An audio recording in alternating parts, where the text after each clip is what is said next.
All right, your day's going to get better because Mr. Happy is here, the good Dr. Aris Sapaya. And it's always great to see you. And it is Arthritis Awareness Month. Yes. And just knowing you have it, or maybe thinking that you have it, may hopefully lead to some remedies. But let's start. When people think about it, they think about the pain probably associated with it. But let's start with the definition of what it is and show people exactly what we're talking about. Okay. So arthritis means pain, inflammation of the joint. Okay. Okay. What I want to point out, this picture is from arthritis.org, great website, great resource for people with joint pain. If you look at it, typically, Gary, what we think is when you have arthritis pain, you hear about, and there's lots of different types of arthritis. I'm referring to osteoarthritis, which is the most common. 1 in 4 adults have this. It's bone on bone. Cartilage is worn out, bone is rubbing on bone, and you think that's got to be gruesome, right? Right. But if you look at this, that is true, but there are also all these other structures which don't show up on X-ray. So you got the joint capsule called the synovium, you got the ligaments, you got the tendon, and you got the muscle. This can all trigger pain.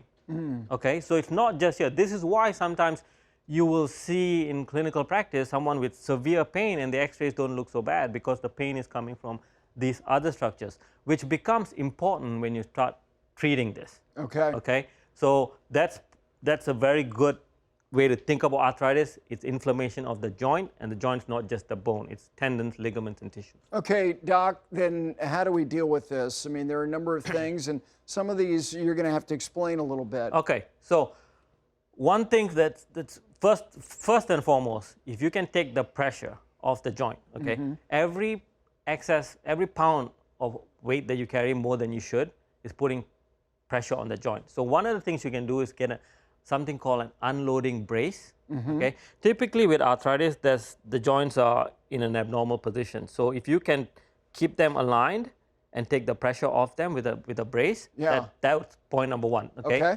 Secondly, and again losing the weight, right? Yes. Secondly, when you'll see someone with an elbow pain, the doctors will often just focus on the elbow. It works in a chain. So if you look at this, let's say your knee flares up here. The knee could be flaring up because for years it's been compensating for abnormal movements in your ankle or your hip, right? So when you see your physician, make sure they examine the joints below and the joints above to make sure that, because part of treating this is to get this moving correctly, and then this will start healing and take the pressure off it. Wow, so that's key. This is very, very important, yeah. Okay, so as we go back to the list, let's get down to number 3 here. Movement, very important.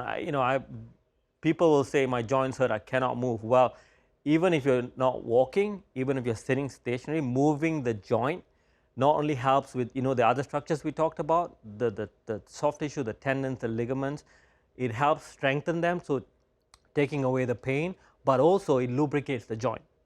Okay, well, I just remember when I called you after I ran the marathon, you said 2 days later I couldn't move, and he said to me, you need to go for a run, and I said, I need to do what?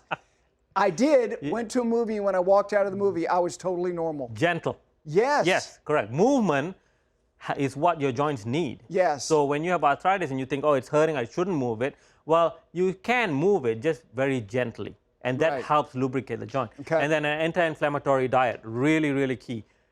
A lot of vegetables, but more importantly, removing the excess sugar. Okay. Okay. Sugar is pouring gasoline on that fire. Okay. You don't want that, right? And then very important part of all of this is controlling the pain, because the pain will inhibit other muscles and makes you feel miserable. Okay. So there are alternative ways to treat this, and let's take a look at that list. Starting with something that people might go, well, it feels like voodoo. It's not. No, it's not. And again, these are alternative options. I want to emphasize, start with the basics. So anti-inflammatories, Tylenol, see your doctor. Maybe you need a steroid injection in the joint, right? But also consider this. Acupuncture has been around for 5,000 years. Most medications that I use right now have been around for 20 years. And I've done it. I love it. Right. So this works by improving blood flow to the joint, but also kind of encouraging the tissues around the joint to be healthy, right? Okay. Secondly, cold therapy. Now, I know you are a fan of this. Big fan. Okay. If the joints are hurting, cold therapy helps. So this could be an ice bath, could be cryo chamber, just putting ice on it itself. really, really good. Okay? Okay. And then if the joints are stiff, heat helps. Okay. Okay? And then the last two here, I want to go back to that picture and I want to point something out to you. This is become more, as we understand the opioid crisis and how pain affects us. Yes. If you see like joint here, joint here, joint here, but a lot of pain is in the brain. See this? As pain becomes chronic, the more you have pain, it takes a larger presence in your brain, okay? And it affects the way you sleep, which then makes the pain worse. And you feel tired and you feel irritable and then you feel more cranky and the pain gets worse, right? Key things in controlling this now is to make sure you sleep. Very, very important. And also getting a massage not only helps the soft tissues, it helps you relax, which helps reduce the pain, central pain. So sleeping, very, very important if your joints hurt. Okay. Our producers love the notion of sleep. They're unfamiliar with I the want reality you guys around, of it. like, I know what do you that. want me to say? Always great information. Thanks, Doc. You're welcome. Okay.